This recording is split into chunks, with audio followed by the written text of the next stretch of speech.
trumpai apie ką kalbėjau. Sakykim, pameišinti ankliai.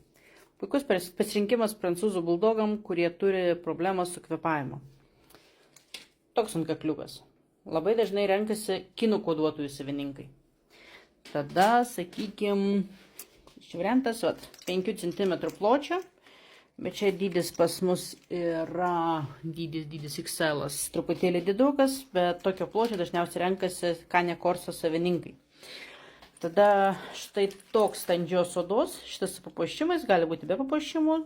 Viena iš veislė, kurių mėgsta tokius anklius, yra cvergšnauceriai.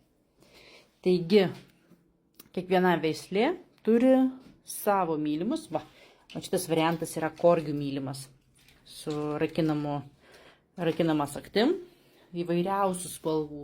O dabar va, tokios spalvos gaminsim korgiukui su 2 žiedais. Čia yra kurtų antkakliai. Irgi kurtų ankliai skiriasi priklauso nuo to ar vipitas arba sendlis ir panašiai.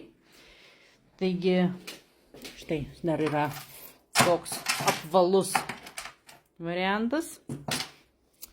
Ir kaip ir sakau, kiekviena veislė turi savo poreikius. Mes jas analizuojam, vertinam, žiūrim ir, sakykim, padarom savo išvadas, analizės ir galim tada atsižvelgiant į veislę pasiūlyti tai, kas tiks būtent jai. Trumpai tiek, bet čia labai trumpai, nes iš tiesų apie tai galėčiau kalbėti daug ir ilgai. Kokią veislę jūs auginat?